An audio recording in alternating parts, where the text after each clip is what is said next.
away. Welcome, everybody, to Fourth and Frames. I'm your host, Chris, joined, as always, by my co-hosts, Drew Scott and Rhett Manuel. Tonight, with very special guests, we will be redrafting the 2023 rookie class, getting into some of the biggest risers and fallers from everything we know from the 2023 season. And as Arnold Schwarzenegger once said, let's get through the popping.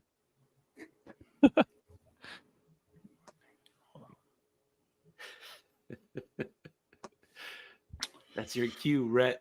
I know it's my cue. Rhett.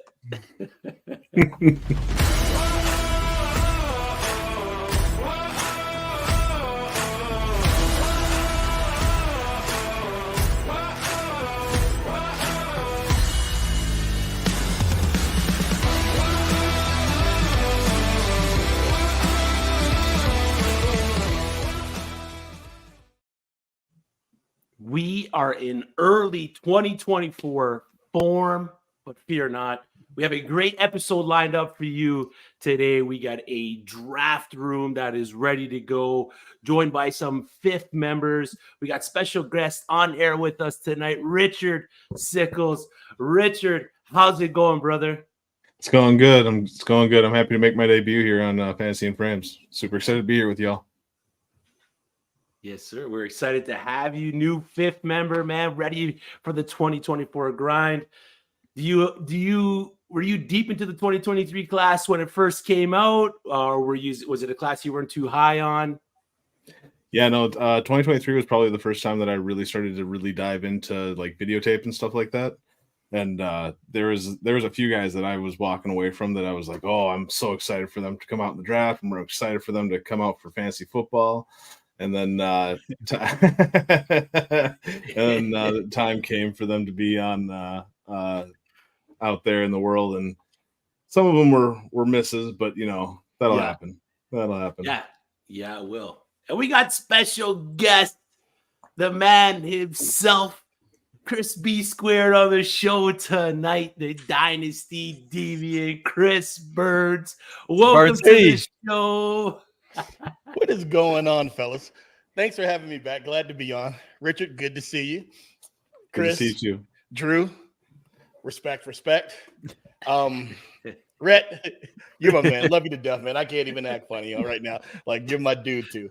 Glad to be on the show. Well. Look who it is. If it isn't Burns, the Dynasty Deviant, trying to hold weight with us tonight, huh? Yes, I'm trying to get rid of my how you say miscreant ways, and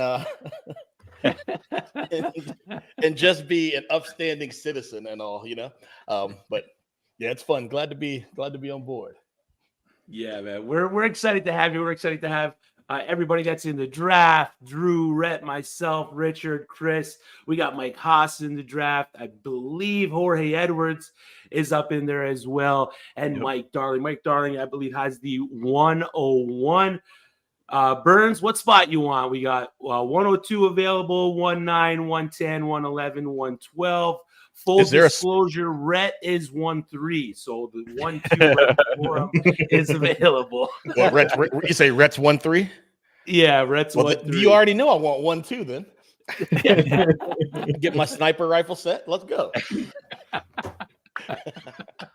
I sent you the link in the Slack chat. If you want to just hop into the sleeper room, I could probably pop it up in here as well. But we can go until you get in there. We have a trade question in the chat. Let's get to that one here. The role trade I just made in an 8-man super flex, 106 and 306 for the 201, 109, 301, and 501. Richard, what's your outlook on the breakdown of this trade, considering it's an 8-man league? Right. Yeah, I first looks at it and not knowing where they're at as far as team needs or anything like that. In an 8-man league, I'm probably going to go with the 106. That's probably where I would be wanting. Just because 8-man league, you got some room to work with. You got a little bit of wiggle room, but you want as many hits as possible when it comes to these rookie drafts, and that 106 is pretty much locked to have at least one hit. The later you get in that draft, the less likely you're going to hit on them. So I'm taking that 106. Yeah, I think I read it wrong. I read it as 201, 109, 301, 501. I believe he's referencing the 201 being valued as the 109, considering it is an 8-man drafter. So does that change anything for you at all? No, I still think I want that 106 more. Yeah. Brett? No, I completely agree with that because, like we said, you want to be as soon as you can drafting, especially with a shallow draft like this, because what's going to end up happening is the deeper these drafts get, the harder it is to find the value. So at the 106, you're almost assuredly getting a surefire guy that's going to hit for you. Toward the end of that first round, we have said in the past that we think the second and third round are pretty packed in here.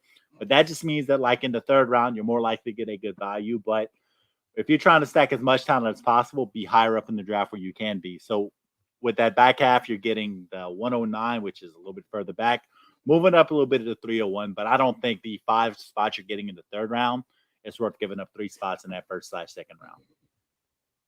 Yep. Perfect.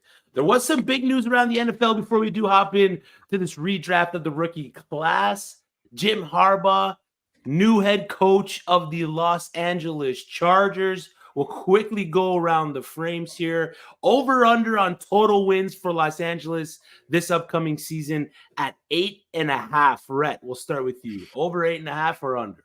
Oh, that's a good line you're setting right there. Let's go over and let's say 9. But also what's more interesting right now is with this Jim Harbaugh news, you're getting new life if you're trying to move Austin Eckler right now in dynasty leagues because of the fact that you now have a actual coach that has actual juice in that situation. So if you're assuming he's still going to be there, then you can go ahead and probably have a better chance of moving Eckler than you did at any point previously. Drew? I kind of want to go under, man, just because that's still a bad roster, and I don't know how they're going to turn that over in just 1 year. Like, I love this for the Chargers' future outlook, and I think Herbert will immediately have a better season next year. Like, I think they're going to be a better team next year, but that's with the roster they got around Herbert. That's a tough line to get to, man. As good as Herbert is, he could possibly carry him there, but I might have to take the under for at least like 1 year. Give him a little bit more time to turn over that roster a little bit, and then I think they'll be good to go from there. The deviant himself, over under 8.5 wins for the Chargers. That is a tough. I think that's a pretty spot on line, but I'm gonna have to go with the over just because I think losing Staley gives you a +2 advantage anyway. Because some of the things that he did, he lost so many games for that team. Everybody wants to blame the defense and all this stuff, but I mean, Staley did a lot of damage for that team. So Harbaugh coming in, he's a different guy. He's a weird guy in himself. So he might just fit out there in SoCal, just bring it all together. But I agree with what Drew said. That roster is still pretty meh. But, I mean, who knows? It could be a lot better than we thinking just because it was completely mismanaged with Staley. Yeah. Richard, over under 8.5. I'm gonna go the under. Drew, I think, hit it with the Drew and Chris there hit it with the fact that roster is a little bit nerve-wracking. So I think I'm going the under on that one. That division is tough. It is. Yeah, it definitely is one of the tougher divisions in the NFL. All right, let's get to why we're here.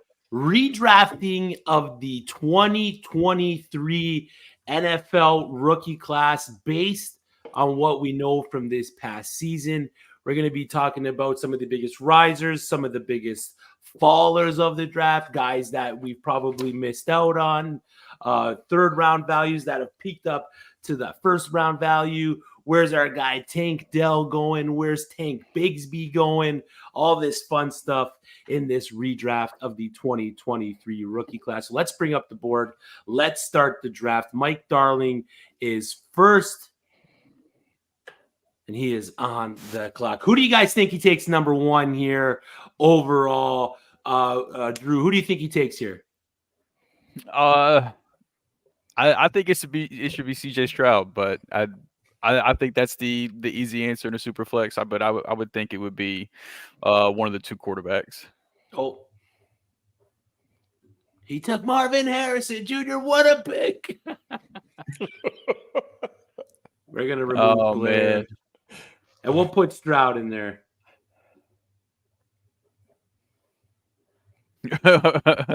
We're off to a blazing start. We'll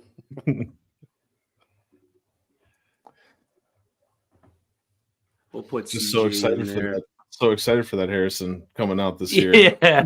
They They added them fast, man. They kind of messed up our rookie draft, our redraft of the rookie class here by how fast they added the rookies this season. Sleeper did. So we got Stroud with the 1-1.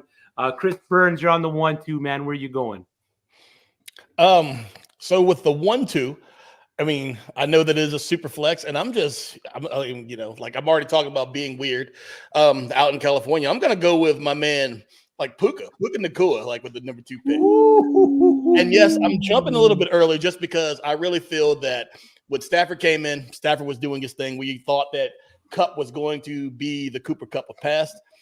I think that Cooper Kupp is long gone. I'm thinking it is now Puka show, and I think that he is going to be the man. Like, I mean, hi, Rhett. Yeah, I agree. And some have him as the top 10 in dynasty wide receivers. And to be able to get a guy that went either undrafted in some rookie drafts last year up into a potential first round valued rookie draft pick like we see right here with the 1-2. Anyone that picked him in the 5th or put a late waiver claim on him is loving to see this kind of value. With you picking him here at the 1-2, what kind of trade package would you try to secure if you're moving Puka Nacua? Before we do that, before you answer that question, Chris, let's get Richard's take here on his 1-4. All right, so 1-4. I'm gonna go with I'm really torn here. I feel like the easy answer is staring me in the face right there with Bijan, but I'm a little nervous. I'm not gonna lie, I'm a little nervous with Atlanta. I think I'm gonna go Jameer. Yep, not a bad pick at all, man. Not a bad pick at all. So I don't know, Drew. Who do you got? Bijan or Gibbs in the dynasty rankings right now? You just posted yours up on fantasyandframes.com. Which one do you have above the each other here? I did. I've got him running back 1 and running back 2, and I've got him in the same tier. But I do have Bijan as running back 1 still. But I definitely, very slim margins at that point with those two guys being back to back at the very top. So I don't mind either one. That's the whole reason I picked the 105, because I knew I'd get one of the two, and then I don't have to pick. So I knew I was going to make my job a little bit easier by picking that spot. So Richard made the hard choice. So I don't envy him for that. We've had some discourse on fourth and frames with Chris Burns and Drew with the Bijan Robinson and Jameer Gibbs on the Master Debation shows. But I think the outcome of that ultimately for the rest of the season was Jameer Gibbs, right? Hey, we don't care about the outcome, Chris. My argument was better, man. That's all that matters in that moment. We don't care about the outcome. We don't have to talk about that. So just to recap, the first 5 picks, CJ Stroud at the 1-1, absolute stud. Record setting, I guess, rookie season. Same with the guy that went just after him, Puka Nacua. Rhett went with Anthony Richardson at the 1-3. 1-4, Richard with Gibbs. Drew 1-5, Bijan Robinson. It is Mike's shot here at the 1-6. Sam Laporta, not a bad pick at all. Top end second rounder. Previously, last season during rookie drafts, his ADP ended up in that spot. Picking him here at the 106 with some of the guys that are still on the board. Is that a little rich to you there, Rhett? I actually like it because I look at it right now. You're looking at the guy that ended up being the tight end 1 in fantasy for the entire season. Was a touchdown machine, had a high snap share all season long. The future is really bright on him. He is my tight end 1 in Dynasty as well. So if you're gonna get a guy like that at the 1-6, I'm completely okay with it. Yep, I like it. And then if it's any kind of tight end premium, it's not a bad pick either. A lot of people's dynasty tight end one, picking them in there at the 1-6 is a solid pick. I followed it up with Jordan Addison as the wide receiver 2, taking up off the board at the 1-7. He was a top 3 wide receiver in total fantasy points amongst all rookies on the season. So we got to pause that draft there. We had a couple vets picked there after the A-Shane pick. Turn off auto. Hey, here's for yeah, the I was teams about to that say, aren't. or we can just run 3 rounds and act like is what it is. If he Also. flips auto pick off, it'll. All right, there we go.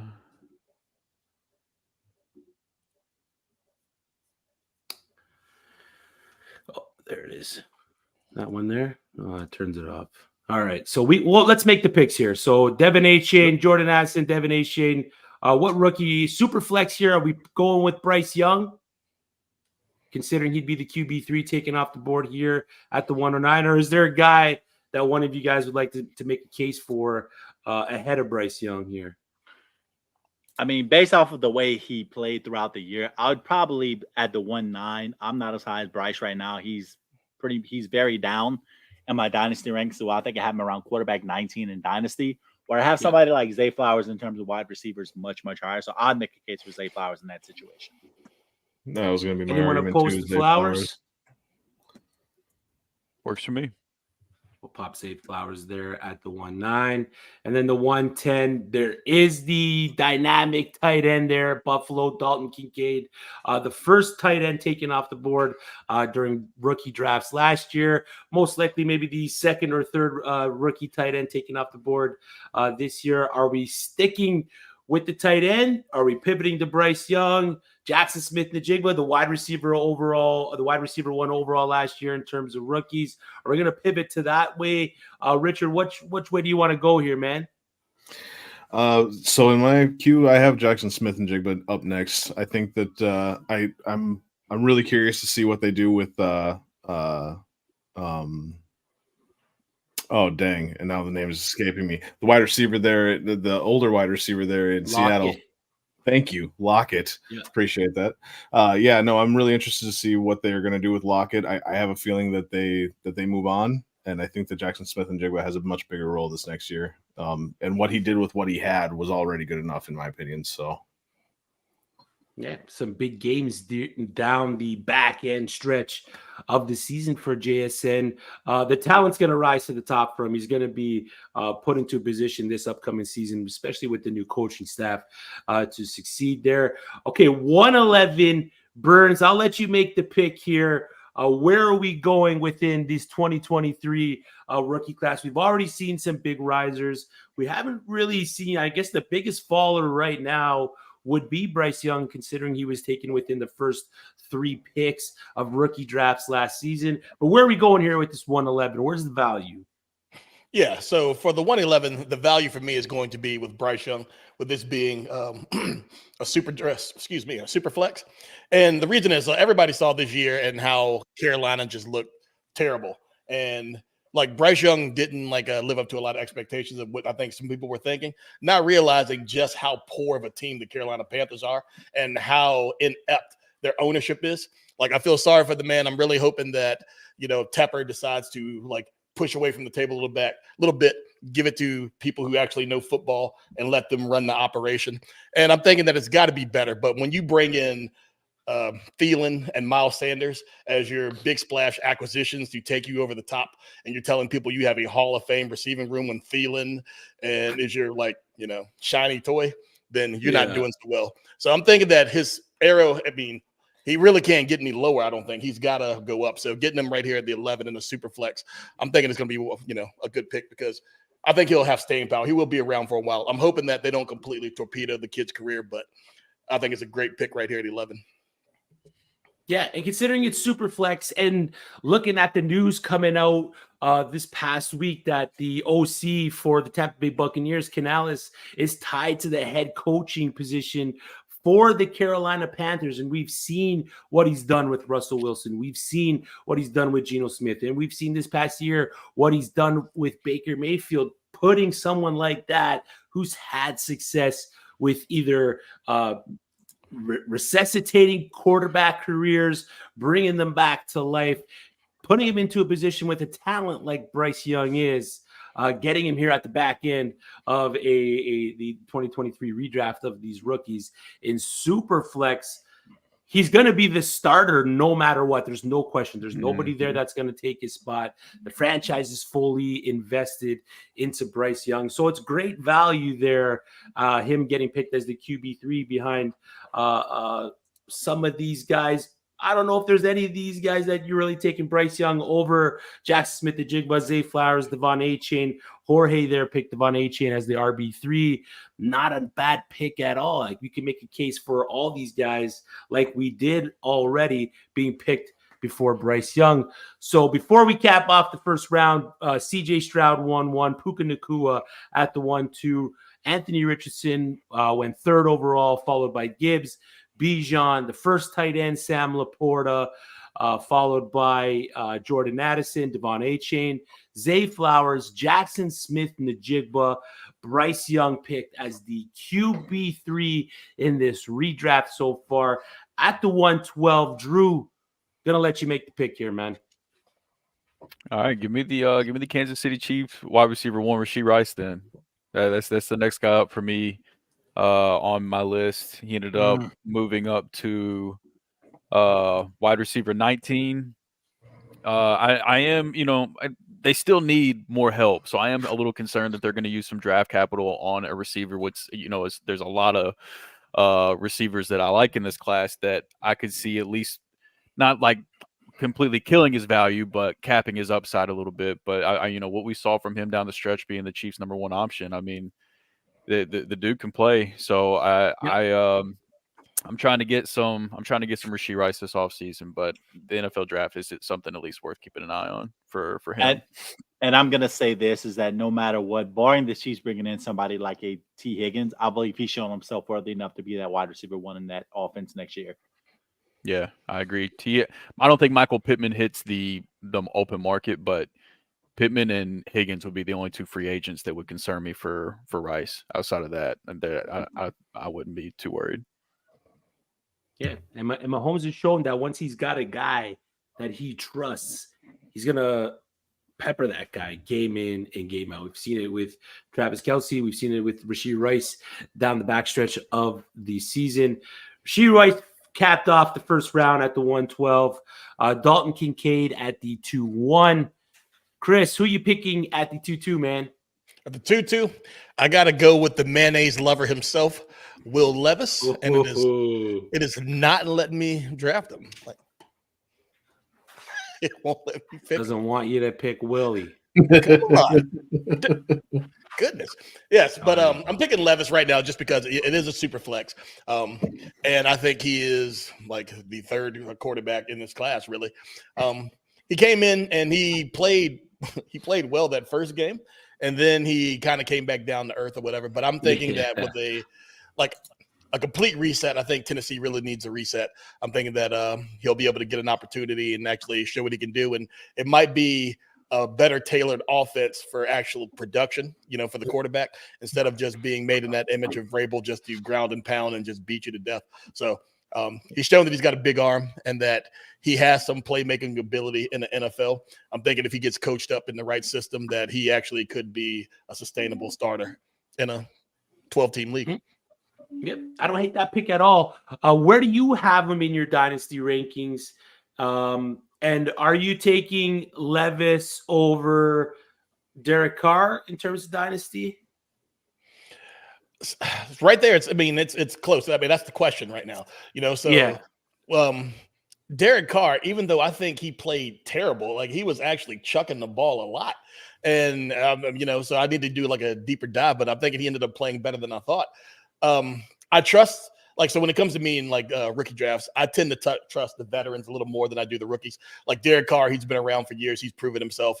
And I think he will go win a game more so than Will Levis will. But I think Will Levis may have a longer career if he can put it together this year. I like it. I like it a lot. All right. Rhett followed the Will Levis pick with Tank Dell. Injury, desperate, like just bad injury. Cut his stellar season short. You got to love the value they're picking him at the 203, right, Rhett? 100%. I mean, you're talking about a guy who, as we saw this Texans season unfold, there were two guys that CJ Stroud was looking at on a regular basis when they were healthy. It was Nico Collins or it was Tank Dell. And with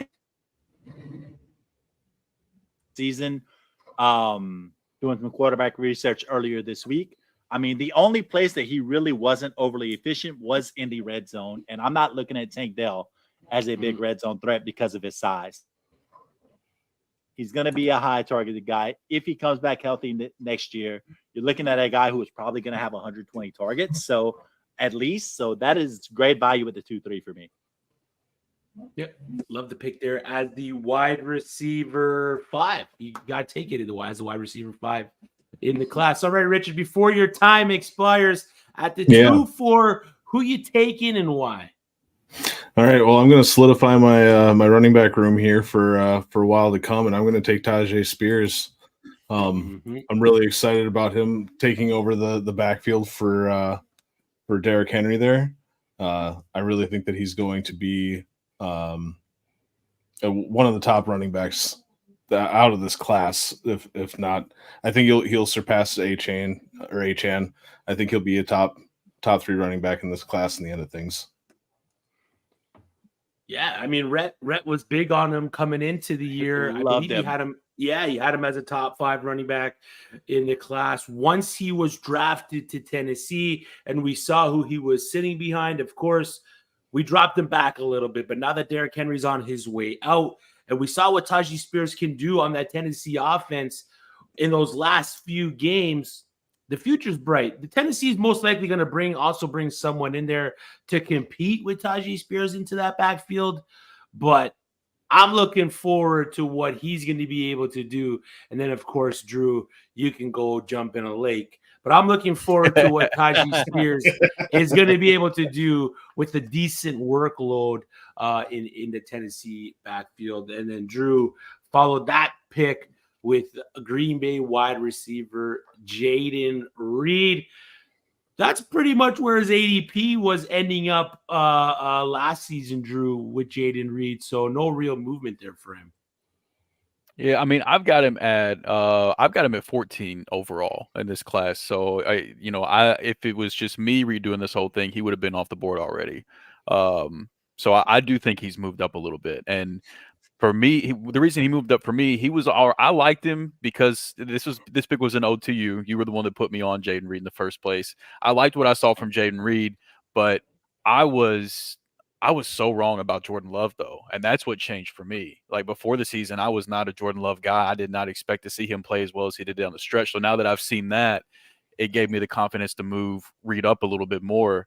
And from what I saw from him, I think you're going to have somebody that's going to be a really consistent wide receiver too. That's going to give you a lot of wide receiver 1 spike weeks along the way too. But it's somebody that I think is going to be a dependable starter for a long time at the receiver position. And the dude's just so versatile. He's so fun to watch too. So seeing Jordan Love be good was a very pleasant surprise that helped me feel more confident in Jayden Reed. Yeah, it's a great pick there. They really revamped that wide receiver room. I would have liked to see, and I'm sure Aaron Rodgers would have liked to see what he'd been able to do with the just skill position players that the Green Bay Packers have put in place around Jordan Love, Dontavian Wicks, Jayden Reed, Christian Watson, the 2 tight ends in Musgrave and Kraft, the running backs that they got there, the defense. They just fired the coordinator, but overall, the future's bright for Green Bay, man. And this next pick I'm going to make here is another Green Bay wide receiver, a guy that, efficiency wise has been really shining. And it's mainly because also I know Jorge likes him a lot, and I really wanted to snipe Jorge there with that Dontavian Wicks pick.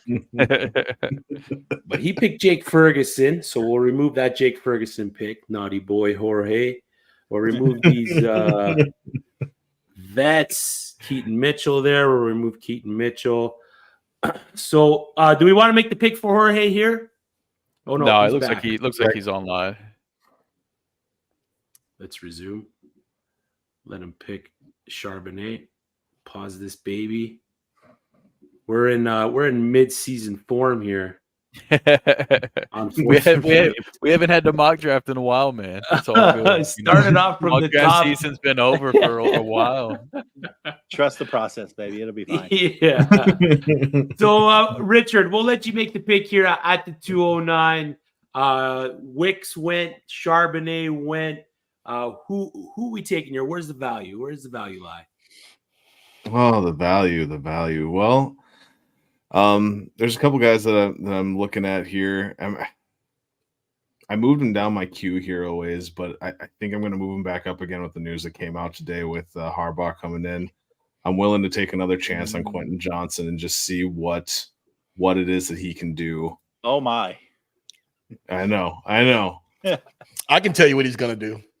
Not a Drop whole lot. passes and disappoint you. Yeah, probably. I'm ready to be. Hey, as a Vikings fan, I'm ready to be hurt again. Yeah, we can't blame Staley for the ineptitude of Quentin Johnson. Yeah, no, that's very much true. But considering the value he's getting them at there, you were talking about biggest fallers earlier, talking about Bryce Young. That's got to be one of them. Think about where Quentin Johnston was going.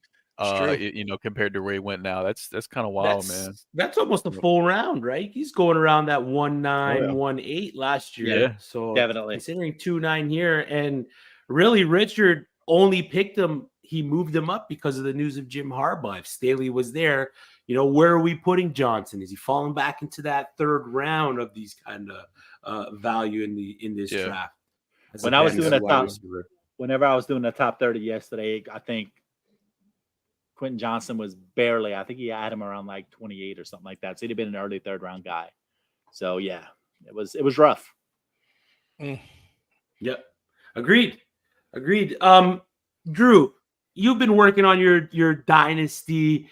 Before we make this next pick here, you've been working on your dynasty rankings over the past few weeks here, and you've been really fine-tuning it throughout the whole season. We talked a lot about how this class was maybe a weaker class considering of some of the other rookie classes that we've had before it, but it's kind of evolved into a pretty top-heavy rookie class where some people might have 20 to 25 of these guys in the top 100 to top 150 players overall in terms of fantasy. How many guys, I don't know if you've really broken it down, but if you can give me a rough estimate, how many of these guys do you have in, say, maybe your top 75, top 100 dynasty players? Well, I mean, I know. So I've got 2 top 8 quarterbacks out of the class, and then Young and Levis are down at 8, 10, and 19. But in Superflex, they might still be in there anyway. But I mean, you got 2 top 8 quarterbacks in this class. My running back 1, running back 2, running back 8 out of this class. Running back 16 with Charbonnet, Spears, running back 19. Kendre Miller, running back 27, one of my favorite buys right now in Dynasty, just for what it's worth. I'm probably going to have to end up putting something out this offseason about that. I've got him up at running back 27, all out of this class. And receiver, I've got my boy Puka up at wide receiver 7. I got Jason at wide receiver 15. And then I've got Rice, Flowers, Dale, Addison. They're all from 19 to 23. Jaden Reed's at 25. Downs is at 29. Like this is an you got a good class, amount man. of these guys in your top. Laporta's tight end. Laporta's tight end 1 for me, and then you've got Musgrave and Kraft and Kincaid, and then I think that another guy that's kind of going under the radar. I don't want to say under the radar. We know who he is, but Michael Mayer, I think he's a value right now as well. That's in this class. So yeah, this class was incredible, man. This class has aged really well through 1 year so far. Turned out to be a really strong class in terms of fantasy producers overall. So with that, Drew, we had the Quentin Johnston pick by Richard. I'm gonna let you make the 210 pick here, right after Quentin Johnston, Jacques Charbonnet, and Dontavian Wick. So who you got? So I my love for Anthony Richardson. I talked about that on the last show. So I'm gonna get his pass catcher here and grab Josh Downs. Already picked at the 2-6. Oh, wait, what? Really? Party foul. Yeah. Oh, it was the guy that isn't on here. Okay, well then that makes it easier because the next guy on my list was the guy I was just talking about with Kendre Miller. So give me Kendre Miller. I don't know what's going to happen with New Orleans backfield. You guys are both New Orleans fans. Maybe you guys have a better pulse on that. But I love what I've seen from him in college. I love what I've seen from him in the limited opportunities he got in the league. Looked really good as a pass-catching running back, and I believe in his talent as a runner as well. So if he gets that opportunity, and a third-round draft capital is not as strong as, obviously first-round or second-round draft capital, even though they're both day 2 picks being second or third round, second round running backs typically have a higher hit rate. So it's a little bit less of a guarantee with him being drafted in the third round, but I believe in what I saw from him, man. And I'm just hoping that he gets a little bit more opportunity this year. Yep. Like the pick. I mean, I don't know what New Orleans Saints are going to be doing with the backfield. I don't think the New Orleans Saints know what they're going to be doing with that backfield. But we got the 210, Kendre Miller, Burns, who you taking at the 211? At the 211, I'm thinking that I would have to go with Pop Douglas. no. He was way off everybody's radar coming into the season, playing on a terrible team. I mean, he went out there and he did his thing until like injury took him out and whatnot. I'm thinking looking at what's left on the board and the positional value that he's going to have by being pretty much the only person in New England that can catch the ball right now. I'm pretty sure that they're going to I don't know. I feel like Mayo taking over is just extending Bill Belichick's defensive mindset. I really don't see them doing a whole lot to fix the offense this offseason.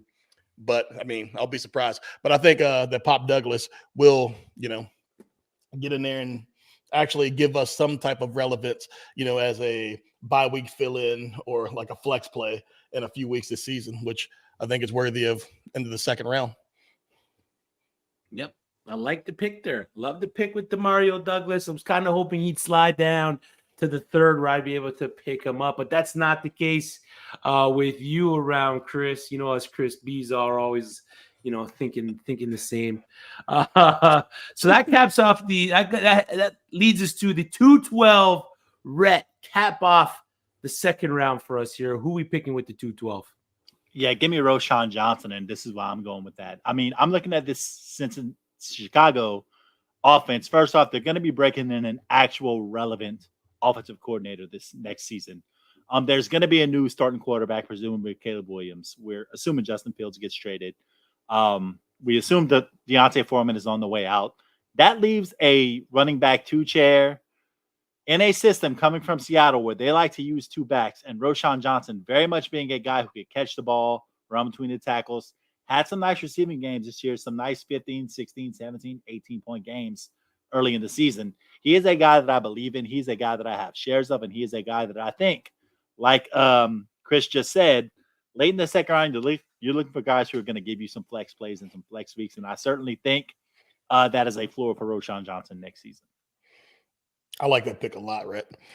I agree with you. I think just looking at the state of the Chicago Bears, I can't see how he's not giving more opportunity.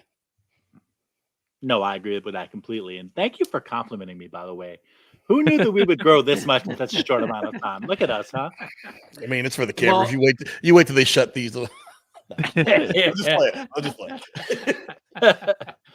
All right. So the second round, it goes 2-1 Dalton Kincaid, 2-2 Will Levis, At the 2-3, Tank Dell, followed by Tajee Spears, Jaden Reed, Josh Downs, Dontavian Wicks, Zach Charbonnet, Quentin Johnston, Kendre Miller, Demario Douglas, and Roshan Johnson. What's up, old-fashioned football?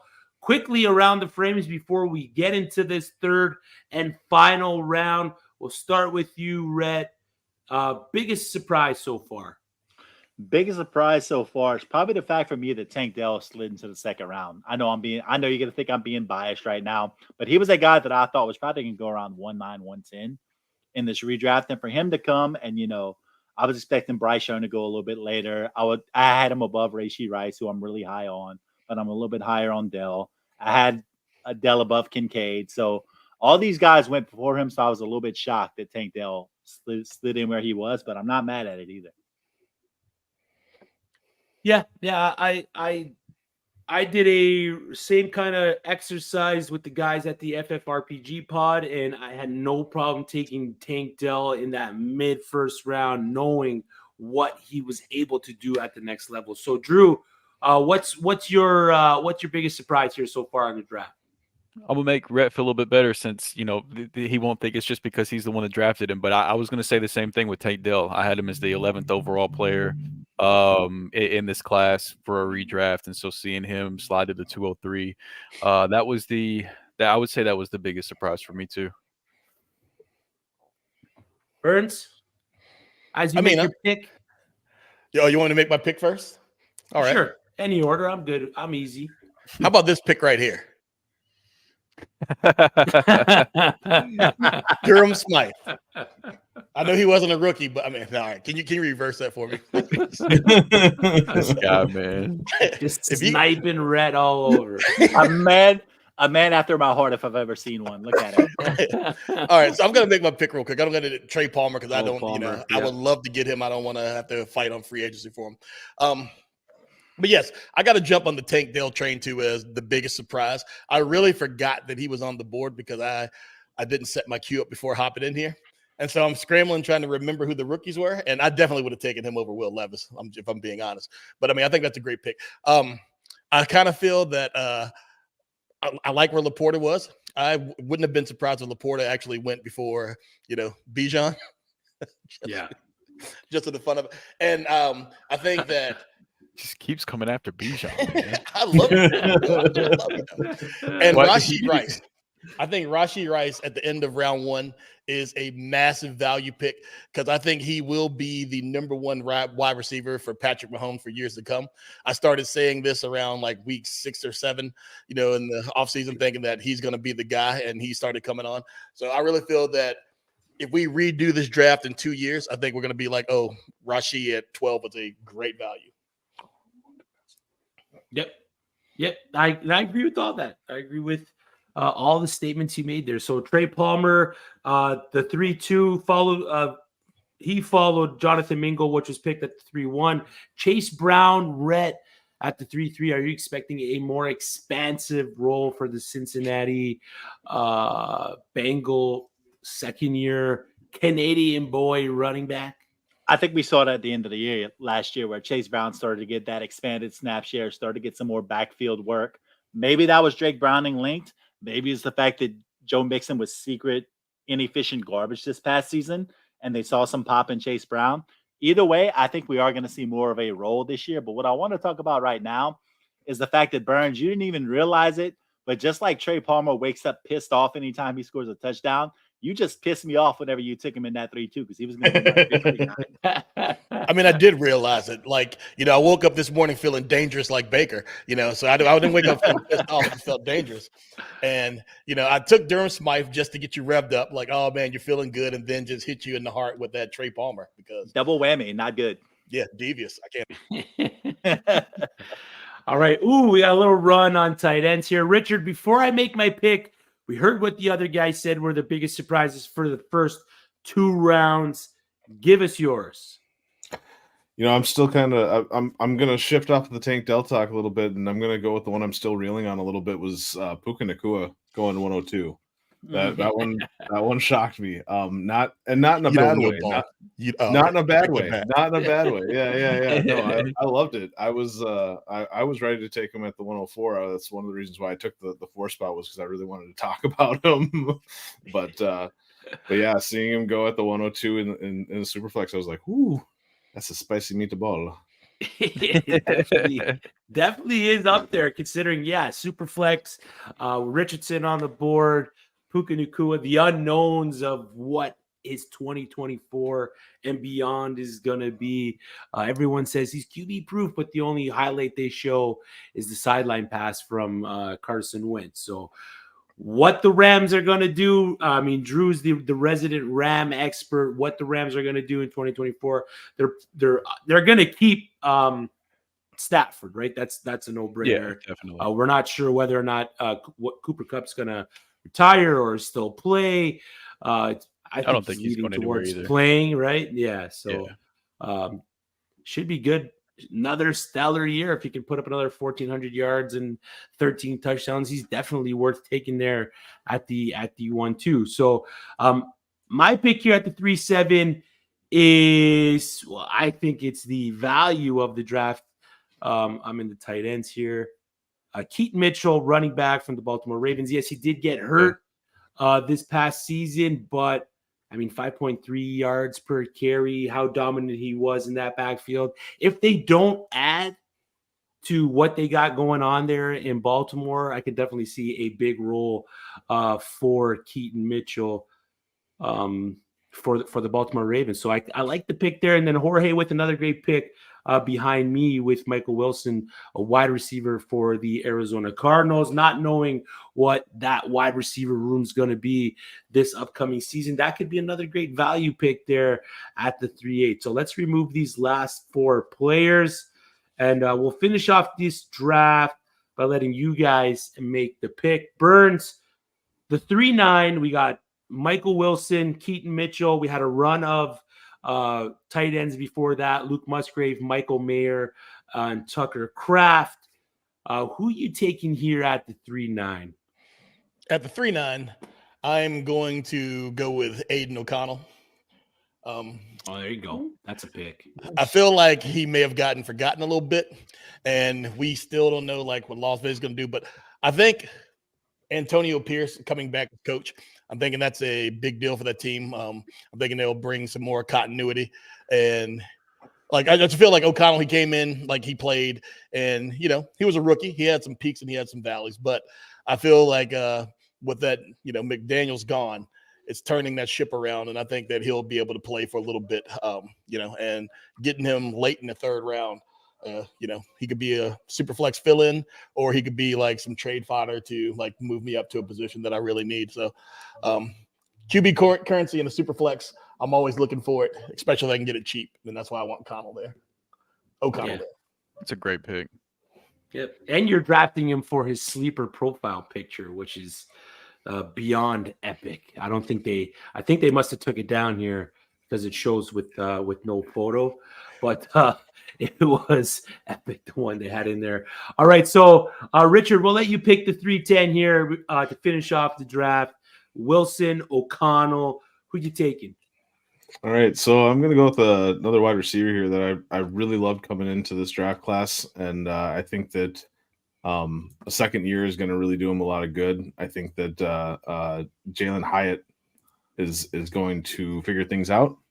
I think that he's going to be the next Will Fuller. I'm not saying that he's going to be great by any means, but I think that he will have some explosive plays down the stretch. Jalen Hyatt off the board. A lot of people have a wide receiver going to the New York Giants if they do invest in him. Malik Neighbors, Rome Odunze, or one of these high-profile wide receivers in the class. Does Jalen Hyatt take a bit of a hit for you, or is he still the guy that you're willing to take a deep flyer on in deeper dynasty leagues? Honestly, I don't think that he takes any kind of hit because I'm not expecting him to be a wide receiver 1 by any means. Sure. Yeah, like I'm not expecting that. I think that he's gonna stretch the field, and that's what I'm hoping for when I'm taking him in I'm hoping that he's going to be a flex play that is going to either hit a home run for me or I'll take the hit when he doesn't. Yep, that's fair. All right, Drew, 311. What you got for us? We got 4 QBs, 4 tight ends, a gang of wide receivers, and a bunch of running backs off the board. Are you taking our first kicker? No, absolutely not, man. You can never have enough running backs. So give me. He's a little undersized, but I like his game, man. Give me Jaleel McLaughlin. Oh, good pick there. Second time I was sniped this round. Okay, it's great. Good We're fine. I was considering McLaughlin at the Mitchell pick, but once I saw that Mitchell was still on the board, I had to take Mitchell there. Yeah, man. I think he's going to be an RB2. It's going to be around for a little while. The dude's just good at ball, man. And I think that he'll be a solid fit there in Denver. So I like the spot, the spot starts you could get out of him having him on your bench. I like Jaleel. Yep, take the pick. All right, Rhett, you were sniped across the whole board tonight. Finish us off with the 312 of this redraft of the 2023 rookie class, man. We saw this guy emerge in the second half of the season for the New Orleans Saints. Give me A.T. Perry in that 312. Michael Thomas, we're assuming, is on the way out. A.T. Perry showed some big play upside. We know he's a big body.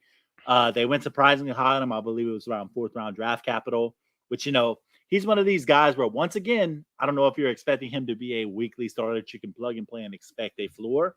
But at this point, late 3rd round, this is an upside guy who can easily sneak in next year and end up with 5 or 6 touchdowns for the New Orleans Saints. And if you get that out of a 3rd round pick in a redraft like this, you're doing pretty well for yourself. So, yep, love the A.T. Perry pick. That's the draft.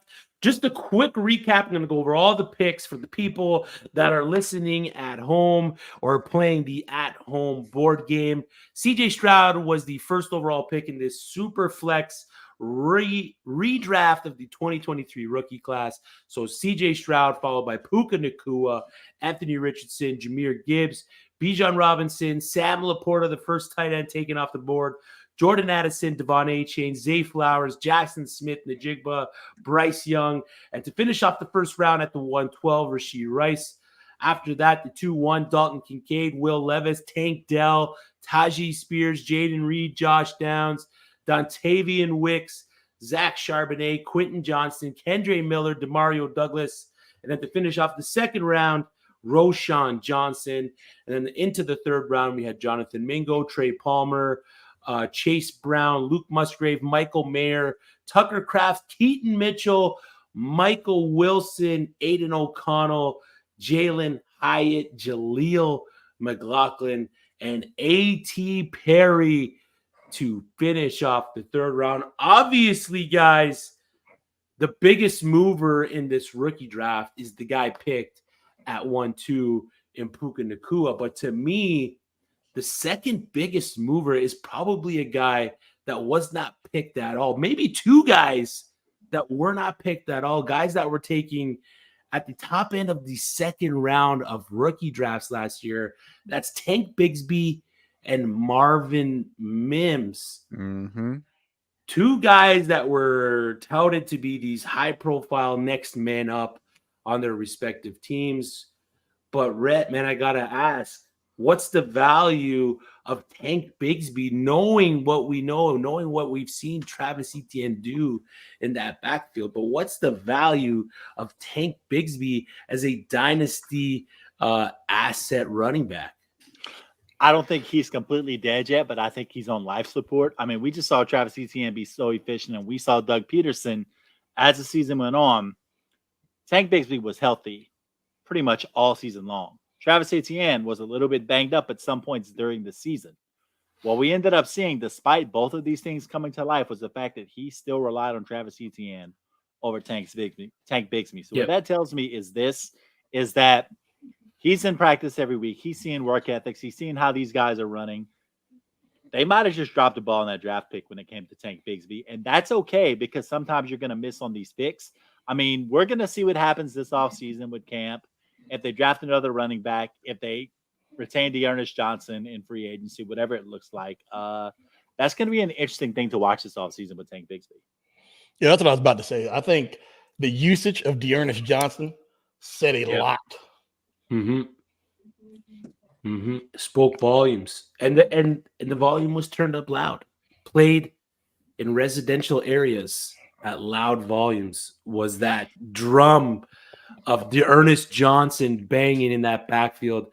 So we saw Tank Bigsby not get picked at all in these first 3 rounds. We saw Marvin Mims not get picked at all in these first 3 rounds. Drew, what pick was the biggest value pick in your eyes? Uh, Or best value pick in these 3 rounds? Man, I hate to keep getting the same. No, you know what? I'm not going to. I'm going to show some love to another guy that I had as the clear best player available whenever he got picked, and it was your Keaton Mitchell pick. I think that was in the middle of the 3rd round with what he flashed, with how good Baltimore's offense is. He was the clear best guy available at that point to me, and so I was kind of hoping he was going to make it to that range of team 9 through 12 where we were picking, and you were going to throw it to me, and I was going to get to pick him, but I didn't get to look that smart, unfortunately. But I thought that you looked very smart in making that pick, though.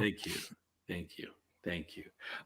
Richard, if this was a tight end premium draft, these 3 tight ends here, Mayer, Musgrave, and Kraft, probably get moved up the board just a little bit, but there's been a ton of discourse in ranking Musgrave and Kraft as dynasty tight ends. Which one do you have over the other? Ooh, so that's a good question. Let me take a look here real quick. I'm pretty sure that I got Musgrave because I took him first. Yeah, I do. Yeah, Musgrave is my my tight end one here, or my tight end out of the 2 of them. I'm taking him. I again, being a Viking fan, I try not to be too biased or anything like that, but it's hard for me to look at anything nice when it comes to the Packers. But no, I really like what Musgrave was doing there in Green Bay, and I think that he will emerge as being the tight end 1 there in the end of things. Yep, I agree with that. 2 solid tight ends. Chalupa Batman Zach Berger dropped his top 10. I believe, was it dynasty tight ends or rookie tight ends? Dynasty. And he had Kraft, dynasty tight ends. He had Kraft above Musgrave. And part of his reasoning was when Musgrave got injured and Kraft was given that, a little bit more of a role, the Green Bay Packers didn't pivot back to Musgrave when they seen what Tucker Kraft could do in that offense. So it's definitely like we spoke about near the top of the show. Aaron Rodgers would have killed to have this in when he was in Green Bay, man, with the tight ends that he's got, the wide receivers that he's got. It's young, they're fresh, they're movers. Green Bay's on the up and up, man. I think they overachieved. Is it fair to say they overachieved this past season? Yeah, I think that honestly, like backing off the bias and everything, honestly, I was really surprised and pleasantly surprised at how well the Packers did. I think that they did a really, really good job. I think that you saying that Rodgers would have been happy to have this receiver core. I think that one of the things that I love the most about it is the fact that Love gave a lot of grace to his receivers and stuff like that. And something that Rodgers is known for was if a receiver if they dropped a ball or something like that, he might not go back to them. Whereas Love, he peppered all over the place. There wasn't like one single guy that he was focusing on. He spread the love around, pun intended. I like it. And he definitely did. I mean, Jaden Reed was a baller and he saw a limited amount of snaps, but when he was on the field, he balled out. Before we close the show, Burns, we see what the first round is here within the next 3 years of Dynasty Fantasy Football with the guys that were picked in the first round of this exercise. Who's the bust? Ooh. Of the guys who were picked in the first round of this exercise, I am going to say, and this is going to surprise everybody, Devon A-Chain is most likely to bust out of all those first rounders. Ooh, with the Dolphins banners in the back, he calls Devon A-Chain the bust. Yes, because when you look at him play, like he is absolutely dynamic and he does phenomenal things when he's on the field, but he gets hurt often. He's been hurt 4 times this season and being in a limited role. Like, that's crazy. And when you look at how the Dolphins are made up right now, that championship window or like contending window is closing extremely fast if it's not already shut. The Dolphins team that we've seen this in 2023 is going to look vastly different in 2024. And 2025, they may be back at the bottom of the league. And if he is toting the rock for a team that is terrible, you really can't expect much from it. So, and that along with injury. So I think of those 12 picked, I think it's glaring that he is the most bust potential. The guy. Anyone else got a different take on that first round? Who's the bust? I mean, you guys could save the Dolphins. I mean, somebody say something. I mean, if we're all good with the Dolphin being the bust. Yeah, I think it's obvious. I still have Jordan Addison in the first round. I have him down at 12 overall right now. So just with, we don't know what the quarterback situation is. Justin Jefferson's not going anywhere. TJ Hawkinson, I don't think is going to go anywhere once he gets healthy. There will be a period where he's going to miss to start the year, but it's a crowded receiver room or crowded room of pass catchers and question marks at quarterback. I think that Addison is vulnerable for his value to possibly take a hit next year if he starts off slow. But I say all that to say I can't really call him a bust because I still have him in the first round.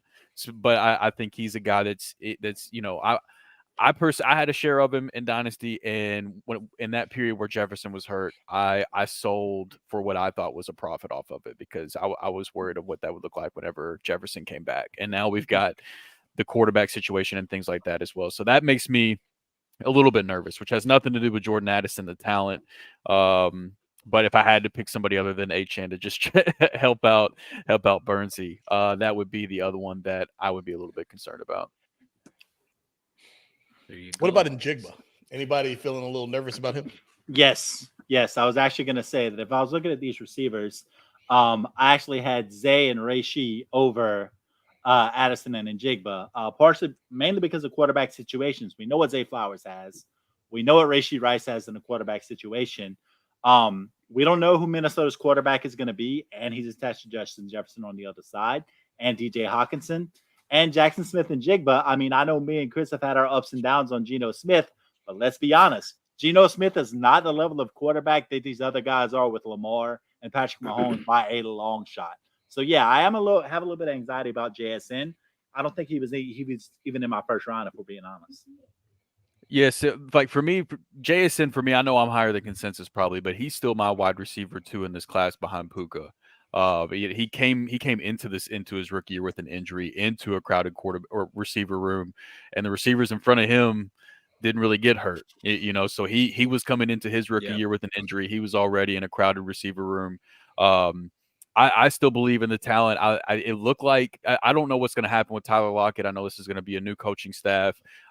His cap hit is like, or the cap savings they could have from possibly cutting him is pretty substantial. I don't know if they're going to go that route. I'm just saying it is at least a possibility. But even if they don't, from what I believe I saw down the stretch, it looked like he was already starting to take over for Tyler Lockett. And so I think coming into next year, he's going to be the wide receiver 2 for Seattle at a minimum, if not eventually the wide receiver 1. So I'm not as nervous on JSN personally, but he was my wide receiver 1 in the class, prior to the season started. So I was also, already admittedly high on him. But he didn't take as much of a hit for me as he did for a lot of folks. Who knew all he needed was Drew Lock to be unlocked in that Seattle Seahawks passing game? Of course. Okay, so before we close the show, opposite of that first round question, we'll quickly go around all 4 of you. Who's the second round breakout? Okay, you can't pick Keaton Mitchell because he kind of gets broke out in his first year. Who's the second round or who's the third round second year breakout in this third round that we drafted here? And we'll start with you, Rhett. Trey Palmer. Trey Palmer. I guess Love considering everything going on in that Tampa Bay wide receiver room. I think Godwin's going to probably leave in free agency. That means that leaves a wide open wide receiver 2 chair. Well, Mike Evans is getting up in years. I mean, it's just a prime opportunity for him to build off of what Baker Mayfield did this past season. They established his trust. And he woke up pissed off, but when he pissed off, he scored. So, I mean, I love it. I think he's in for a big year next year. Drew?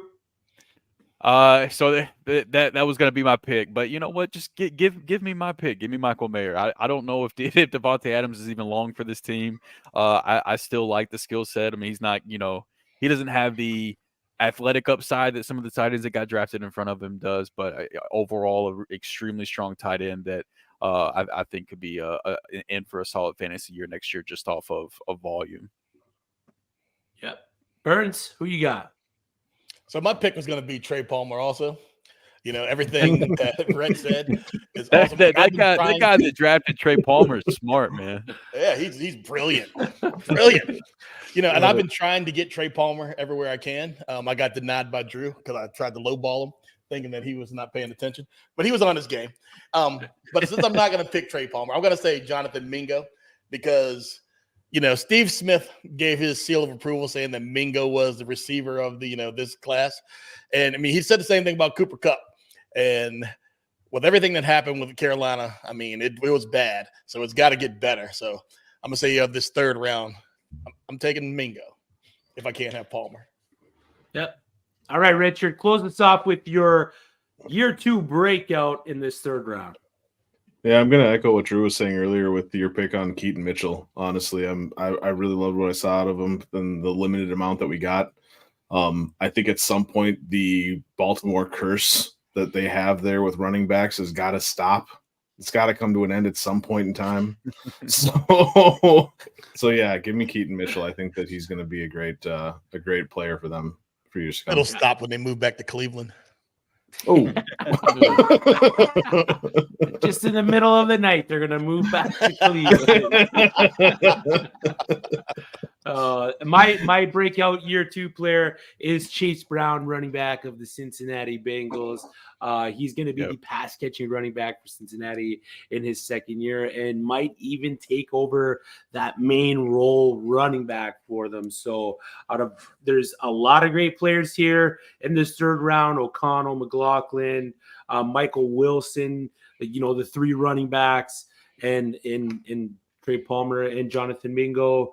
There's guys that we didn't pick, but this was just a fun exercise. Thank you to everybody who tuned in, dropped a comment or a question in the chat. We just wanted to see where the value was with this class, where we went wrong with, maybe overpicking certain guys, or where we went right with picking guys that we got late in these drafts that eventually turned out to be absolute studs. Puka Nacua, Demario Douglas, big risers, Dontavian Wicks, Jaden Reed. Few guys in the class that have paid off dividends for fantasy football managers. Richard, Chris, we appreciate you both coming on the show and talking ball with us. And like we do with all of our guests, we like to give them the frame and let the viewers and listeners know where they can find you.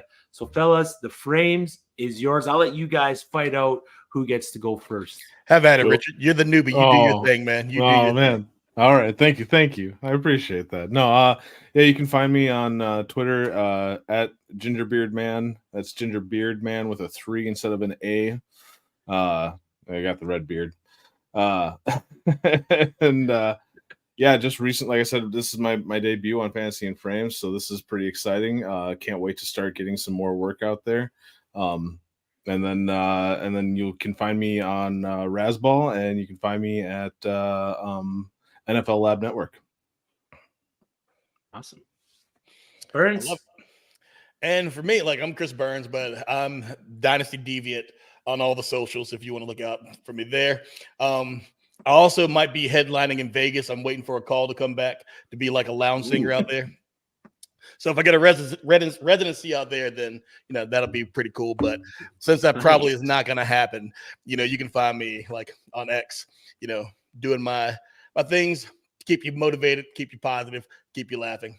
And everywhere on Fantasy and Frames, you can find me. You never know when I might pop up, like, just hopping in studio without anyone really knowing, tonight.